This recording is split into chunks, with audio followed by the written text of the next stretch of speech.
Thank you. So item 6.1 is a presentation from the Newport Mooring Association. And the Newport Mooring Association, or referred to as the NMA, will provide the Harbor Commission with a presentation on its role, activities, and priorities in support of the city's mooring permittees and the broader harbor community. The NMA is a non-profit organization that represents the interests of mooring permit holders within Newport Harbor and serves as a liaison between permittees and the city. The presentation will include an overview of the association's history, current initiatives, and ongoing efforts to promote responsible harbor use, enhance communication with stakeholders, and support the city's management and mooring program. The purpose of this presentation is to familiarize the Commission with the NMA's work, encourage dialogue on shared goals, and identify opportunities for collaboration. I know there is a staff report. Mr. Harbor Master, if you'd like to discuss any of the history or anything like that, or we can go right into the presentation. Very good. Let it roll.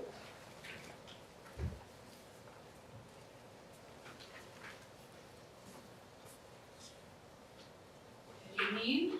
Thank you so much. My name is Anne Stenton. I'm president of the Newport Mooring Association. I want to thank Mr. Scully for reaching out and inviting the NMA to speak tonight. This is a step in rebuilding what was once a really strong working relationship between the city and the Newport Mooring Association. In your email, you indicated that the goal of the presentation would be to open a constructive dialogue between the Harbor Commission and the NMA, and to better understand the association's current direction, priorities, and areas of concern. To be honest, as I mentioned in my email, I don't have a lot of new information to add. Our community has been writing letters, showing up, speaking at Harbor Commission meetings like this for many years. So we are hopeful that we can move towards a true dialogue, which means not just listening, but also taking action on both sides. Our community has expressed many of the very same points I'll be making tonight. It seems as though a new approach is needed if the Harbor Commission is genuinely interested in building that constructive dialogue. So as mentioned in my email, we think that a dialogue mediated by a neutral third party would perhaps be a better use of everyone's time. However, that being said, in the interest of moving towards that more constructive dialogue, I'm happy to share a little bit of our concerns and a little bit of history with the Commission tonight. My goal, as always, is to advocate for fair policies that acknowledge mooring permittees as equal tidelands users with equitable rights to public access and protections. My clicker. Yes. There we go. Am I loud enough? Yes, we can hear. So, how did we get here? Over the last decade, mooring holders have been hit with wave after wave of improvements. Excuse me, Ann, one second. Yeah. Are these other screens not working in front of us, or is there some way for you to activate them? We might wind up with a lot of neck pain.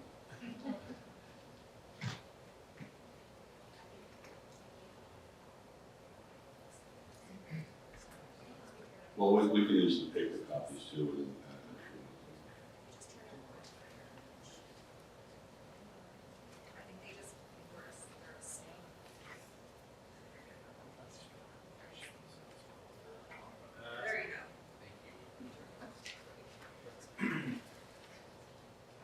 Thank you. All right. Sorry for the interruption. No, that's fine. What is it? We work with technology, but technology doesn't always work with us, right? Yeah. Simple as pushing the on button.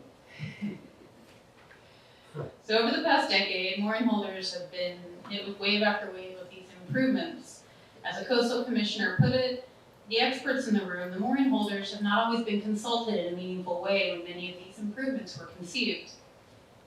When these proposals were shared with the public, our input wasn't always given much consideration.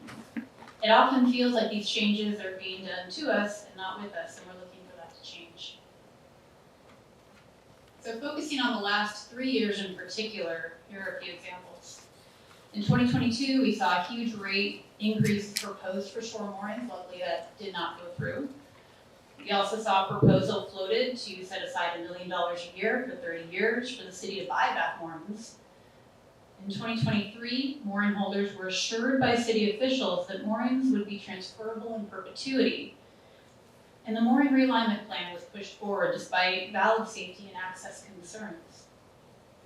In 2024, from January through June, our community devoted months to attending meetings, submitting letters, and participating in what we believed was a public process focused on rate increases.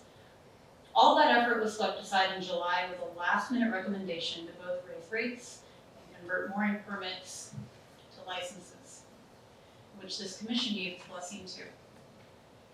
Our confidence in a fair process by decision makers, it was shattered. It doesn't seem that public participation has had an impact, and we're looking for that to change.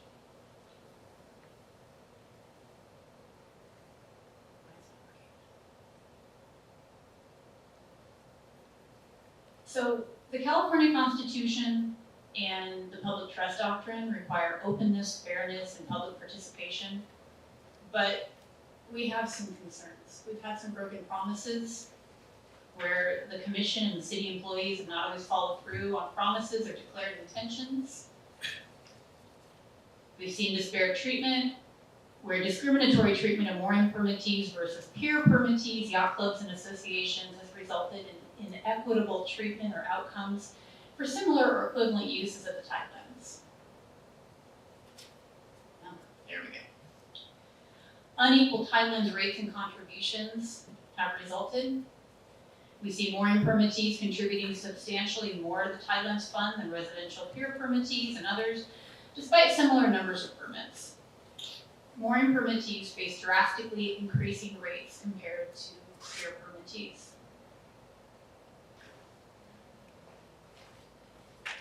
And finally, we're really concerned by a lack of transparency and meaningful community inclusion. Public engagement appears to be a practice of political tokenism rather than actual partnership or stakeholder inclusion, and we're looking for that to change. Public engagement must be more than a box to check, it's gotta be real.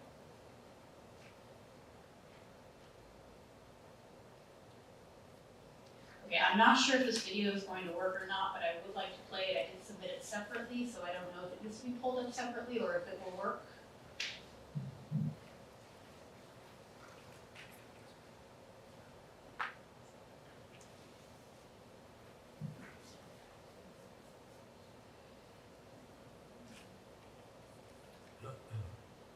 To or references all existing mooring permits in existence prior to the passage of this ordinance, in case it does, will remain transferable.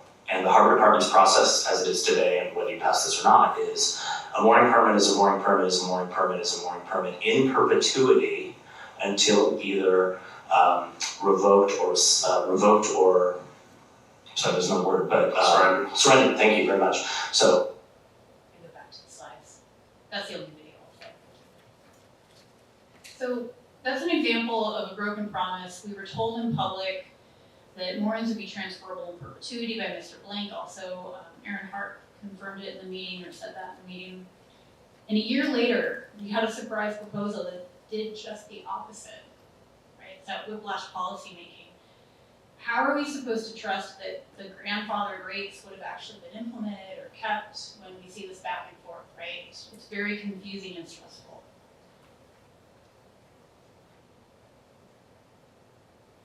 We also see a lot of disparate treatment. So despite all the tidelands and the harbor belonging to the state, we see vastly different treatment of some tidelands users over others. Moorings and residential piers, for example, are very similar use. They both provide coastal access, they both pay tidelands fees, they're both self-installed, they're self-maintained, and they don't cost the city anything, and they're both transferable.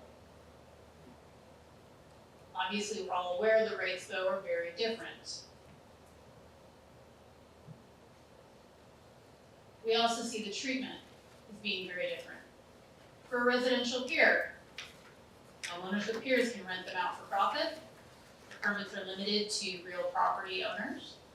There's no tidelands fee assessed for the boat, the water they float on, or the tidelands over which they float. Insurance and registration, proof of that is not required. Dye tabs are not required, and they're not required to prove that they are safe, seaworthy, and operable. On the same tidelands, owned by the state of California, mooring permits are boats on mooring permits have very different treatment. We see the city can sublet to the public when vacant, and we don't keep any of that profit despite it being our own tackle. It's a public benefit that we provide. All sublet revenues do go to the Tidelands Fund for public benefit. We pay very high transfer fees, 75% of a year's payment. Permits are available to anyone, non-residents, boaters on a budget. They're required to prove, boats on these moorings are required to prove that they are safe, seaworthy, and operable. Proof of registration is required, and insurance is required with naming the city as an additional insurer.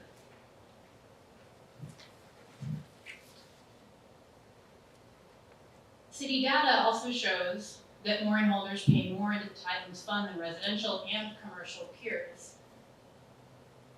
Mooring holders actually pay more per square foot than residential pier permittees, even more than the state land's benchmark rate. You know, as we've heard from the Lieutenant Governor, the city has really wide discretion over what it charges for use of the Tidelands, but that discretion we don't feel has been fairly applied. The discrimination that we're experiencing needs to be resolved before any other changes are made to the current permit system. In summary, the current mooring permit system basically works. We already pay more than the Tidelands fees than comparable self-maintained moorings in nearby harbors. This system funds the Tidelands, it's self-sufficient, and it keeps the harbor accessible. We need to work on fixing the discrimination in the rates and the treatment, but the system itself can be saved. The proposed license system would destroy affordability and stability for working class families like mine that rely on the mooring permits for coastal access.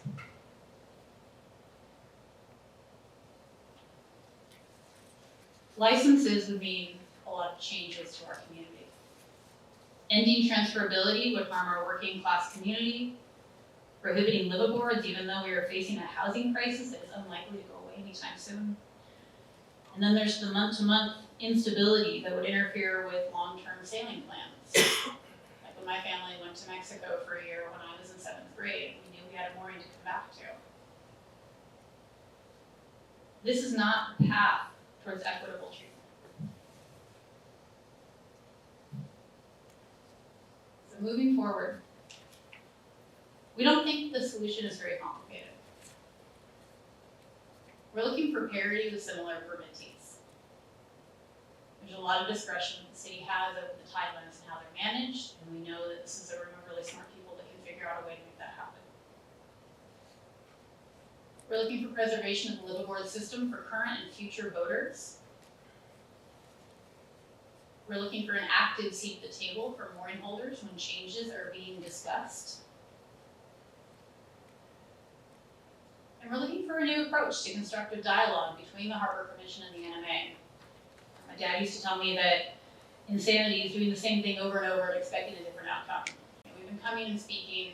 I think you have a pretty good idea where we're coming from. I think we'd all rather spend more time out on our boats doing other things. So we just want a way to work this out that's going to be constructive and potentially a mediated dialogue with a third party. Might be a good way to do that. I'm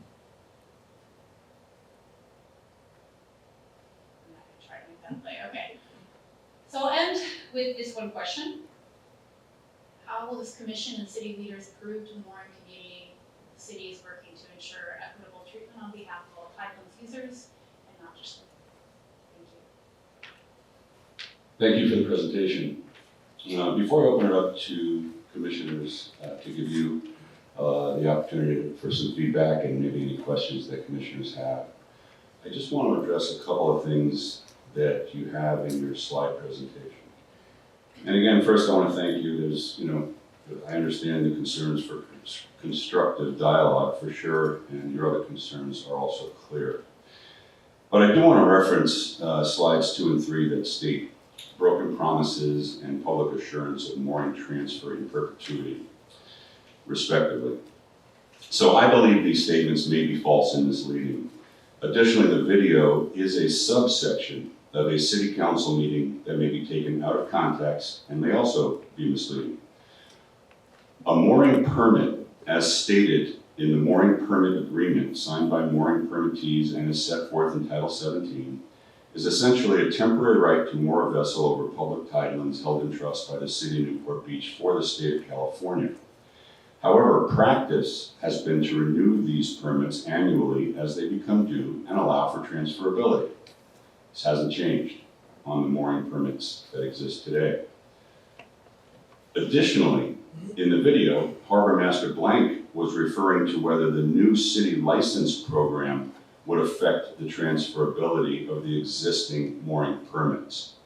And the answer was that the city license program would have no effect on the existing mooring permits or their transferability. Clearly, no promise, and a promise, as defined by Webster, is a declaration of intent, was made or could be made that the transferability of mooring permits would not be changed in the future. This is also supported by the recent State Lands Commission letter to the city that the transfer may be in violation of the California State Constitution. So I just wanted to make those brief clarifications before I open it up to the commissioners, and I'll start with Commissioner Miller. I was hoping to get one clarification. You did great research, and thank you. I learned a lot from just reading the initial presentation, and the way you gave it to us was terrific. And one of the things you brought up was the disparity in treatment between residential pier holders and what the mooring fields look like. And you might not know the answer, and maybe we don't. Isn't piers that are attached to homes titled as part of the property?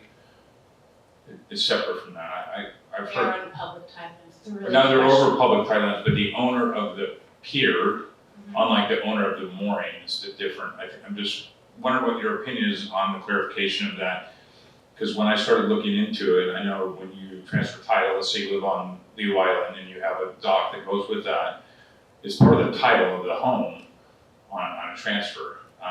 So when you purchase a home, when you purchase a home, the home comes with that dock part of the pier. I was just curious about how when you looked into it, started peeling back the onion, because you also did a lot of great research. And I read, hey, it's unfair on that side. I'm just trying to draw where you're coming from to say that the residential homeowner or pier owner is in the same vein that somebody that has a mooring permit over those two things, and you view them the same. And I'm just trying, maybe you could draw that comparison about how it's the same thing. That's a really good question, and I appreciate that. And that would be something that I think might take more time than we have for tonight to really get into, and I don't want to give you the wrong answer. So again, this is another example where having that mediated dialogue and really digging into that would be a really good thing to do. Yeah. Thank you. Great, thank you. I just want to get a little clarification on that ship act. Thank you. Commissioner Yon, do you have any comments or questions at this time? I have none. Thank you. Vice Chair? Thank you for your presentation, I appreciate it. I want to just comment on the transparency, lack of transparency. I get the sense from tonight and other meetings that you think there's a lot of backroom deals going on, and there's just not. It's all been publicly noticed, and public meetings and public workshops. So I don't know what the NMA thinks as far as the lack of transparency, but in my eyes, you guys have been in the know about everything. There has been meetings here where there has been items relative to the moorings, and not one NMA member shows up. So that's curious to us as well. So you may want to reconsider that. I think with the state lands determination that it's really kind of out of our hands now. The city has some work to do to make some adjustments, but they've chimed in. So, it's our responsibility as harbor commissioners to do what's best for the harbor. We're not trying to take away anyone's rights to boat on the harbor or have a mooring.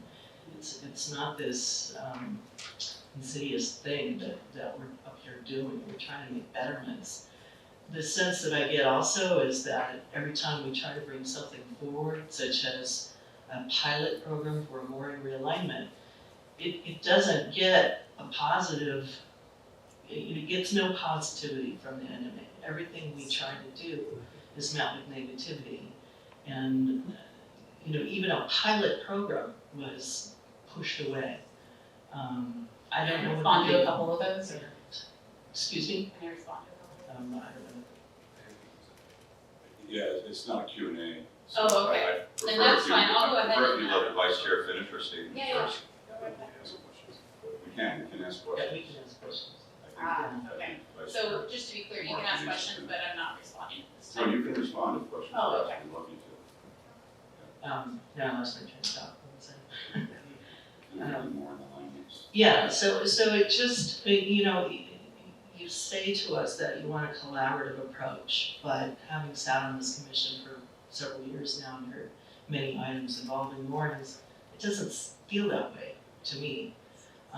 So I don't know how to make that change. Your suggestions for, how to fix things, I think that's a good start, but somehow there needs to be, not everything we come up with is bad. Yet, I think that's what we hear.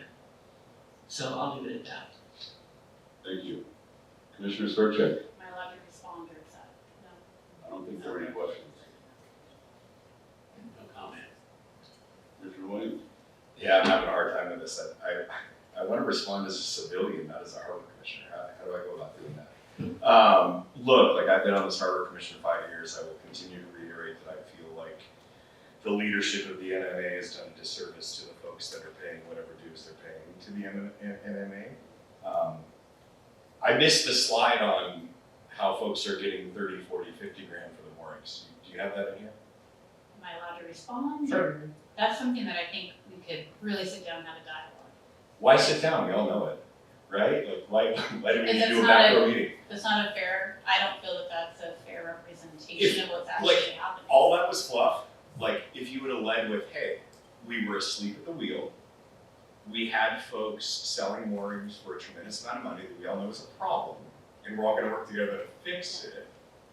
That Go I would. ahead and take a seat. I'm sorry, The I'm sorry. tone is Please don't not interrupt. as respectful as Please I don't know. interrupt.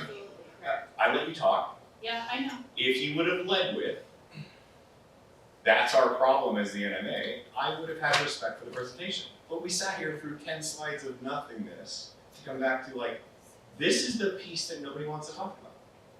I'm just gonna grab.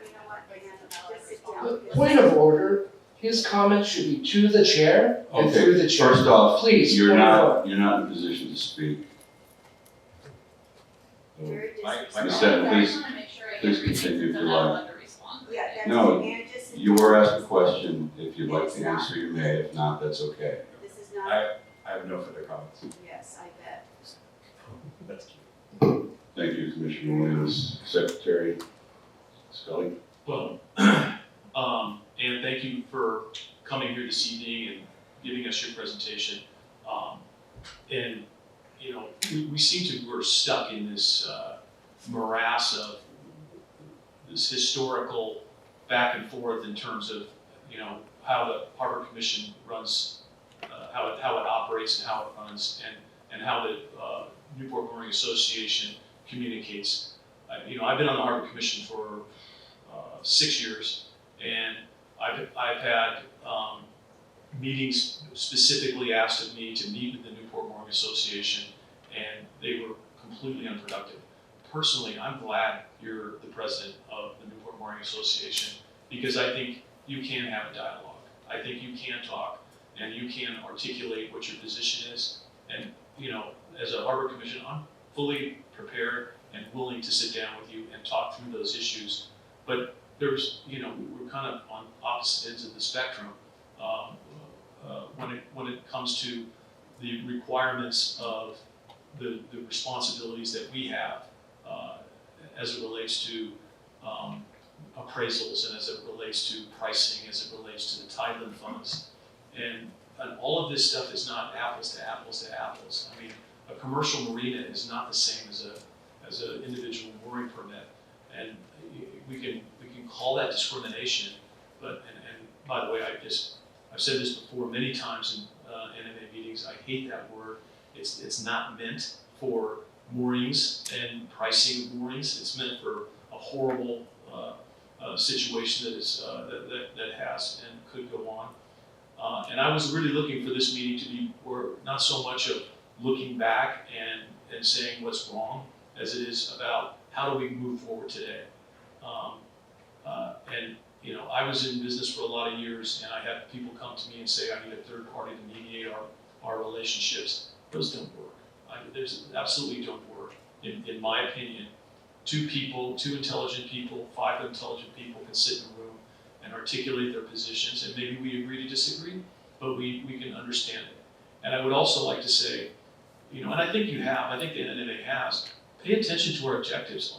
This stuff has been in the process for years in terms of our objectives, the discussions that I've had directly with the NMA, nothing was discussed about what could we do differently. We would like to see it this way. It was, quite honestly, it was more personal insults than it was any type of content. And I don't want to have that again moving forward. And this is not a bashing. I'm just articulating what the situation was like at the time.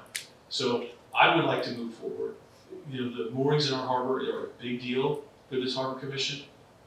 We want it. We want to make it better. We want to do it right. And we've got to find common ground in order to be able to make changes within the harbor and still coexist and still have an opportunity to for mooring permittees to have quiet enjoyment of their mooring and enjoy Newport Harbor and have it as the most affordable access to our harbor.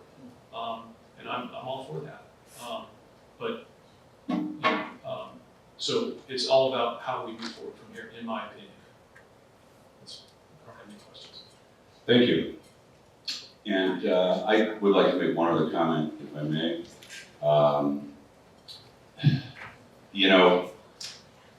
I do agree with Commissioner Scully, and it's good that you're present and taking the lead role. Historically, which I'm surprised you haven't really acknowledged, we have tried to have open dialogue consistently with the NMA.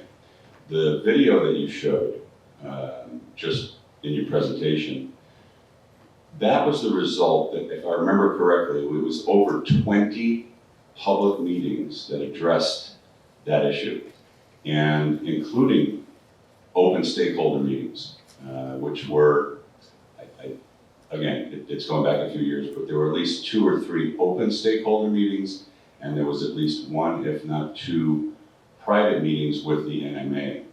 So, and I've told you personally, call me anytime if you have questions, you have my cell number. So I take exception when I hear we're not trying to communicate, we're not trying to have open dialogue, because we really do.